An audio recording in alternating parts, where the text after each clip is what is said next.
I was making $10,000 per month and then everything crashed. In this video, I'm gonna explain why I left Sri Lanka, what pushed me over the edge to make such a decision, and why I moved to where I am today right now. Have you ever felt like your dreams were slipping away? Well, I did. And it sort of led me make one of the hardest decisions I made in my life. It made me rethink a lot of life choices that I was making back then. So before I get into the more in-depth details, a little bit of a background about me. I used to run a couple of businesses in Sri Lanka, and at one point I was making anywhere around 10,000 to 12,000 US dollars per month. Now, don't get me wrong, depending on where you live, 10 grand might be a small amount, 10 grand might be a big amount. But if you're living in Sri Lanka and when you're making around 10 to 12 grand per month at the age of like 23, 24, 25 years old, you can live a pretty comfortable life, pretty luxurious life, I would say. So, that life only lasted for like a couple of years. We hit this whole economy crisis, and I ended up making from 10 grand per month to less than a grand per month. Not gonna lie, it was pretty depressing because imagine how you would feel if your income just crashed overnight.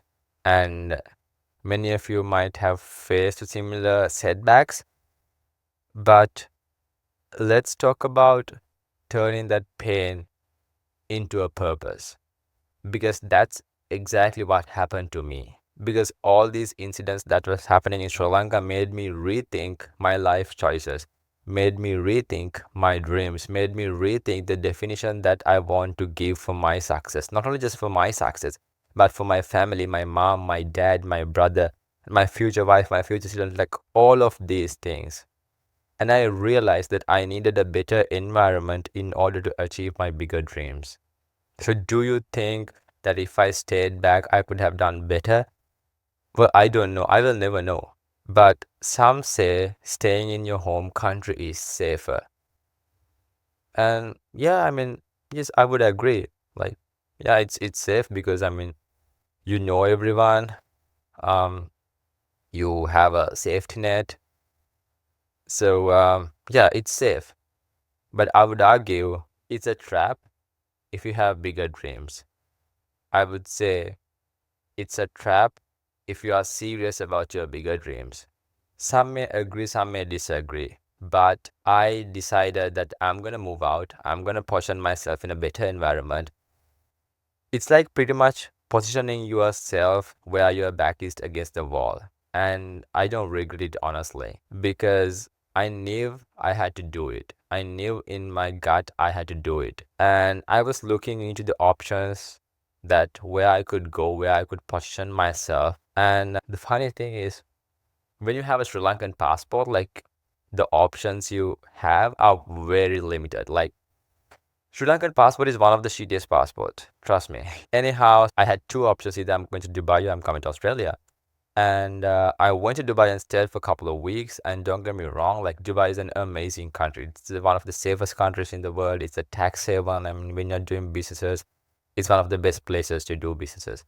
But I felt like Dubai is pretty good when you have money. When you have some sort of liquid, like maybe a couple of 100,000 sitting in your bank account, Dubai is absolutely amazing. So I decided to move into Australia and I applied for visa and I got it about a year and a half later. But even once I got the visa, I was just sitting on it for a couple of months whether I'm really gonna pull the trigger. And about 3 months ago, I decided I'm gonna pull the trigger. So I moved to Sydney with no friends, no family, no income, no safety net, just big dreams and an idea of becoming successful one day. The struggle is so real, guys. Like, believe me when I tell you, the life is so damn hard over here. Um, the life that I was living in Sri Lanka was 10 times, 20 times better than the life that I'm living in Australia right now. But I believe, I'm a strong believer in this, bigger dreams need bigger sacrifices. I remember when I initially got here, just going on all these apartment inspections, vehicle inspections, and thinking, and every time I'm just going for all these places, I'm just rethinking. I was like pretty much wondering if I made a mistake. I don't know, like, would you take such a leap? Because I did it, and right now I feel like it's 100% worth it. The first couple of weeks were really tough, really, really tough.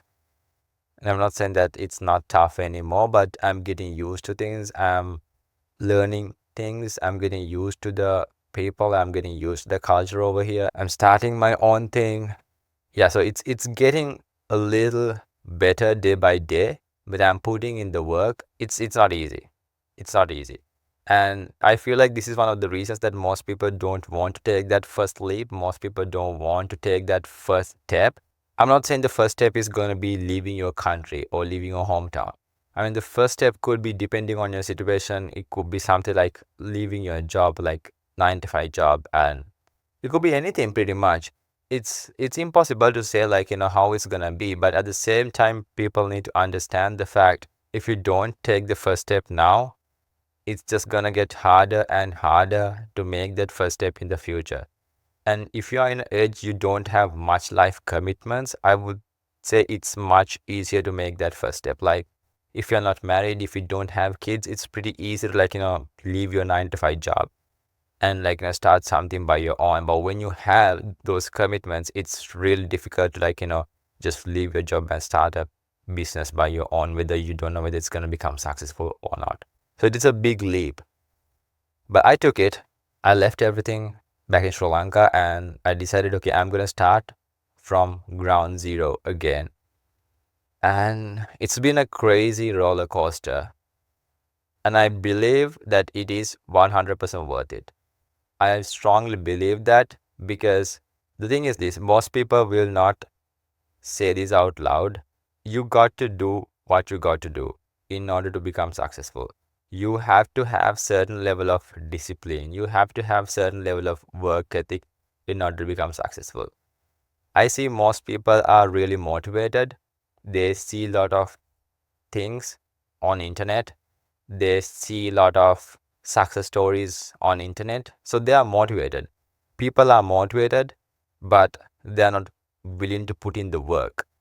And I feel like that is where most people are stuck. Motivation would not help you achieve your dreams. So you need to understand that, and you need to just say, like, okay, like, fuck the rest of the things. I don't care if I'm motivated or not, because there, most of the days I'm not even motivated. Like, I'm not motivated to just wake up at 4 o'clock in the morning and go to the gym. Literally, I'm telling you guys. But I still do it. It doesn't matter if I'm motivated enough to wake up at 4 o'clock and go to the gym. I would wake up at 4 o'clock and go to the gym. That is the work ethic. That is the discipline. That is the consistency. And that is what's going to take you to where you want to go one day. I'm not saying that I'm successful. I'm a multimillionaire. I'm not saying that. I want to get there. But at the same time, I know there are so many people who are afraid of taking that first step. There are so many people who are just rethinking whether to take that first step, whether to take that first leap. And I want to tell you guys, I feel you. I was there. I feel you. I'm with you.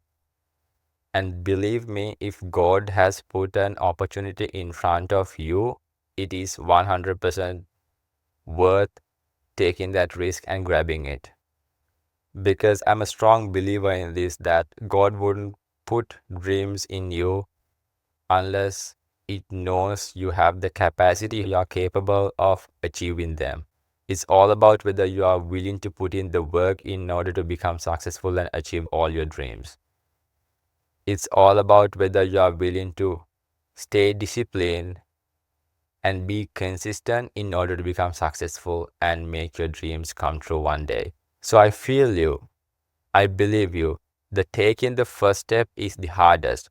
But if I can do it, so can you. So stay obsessed, stay disciplined, always think big, and I'll see you at the top.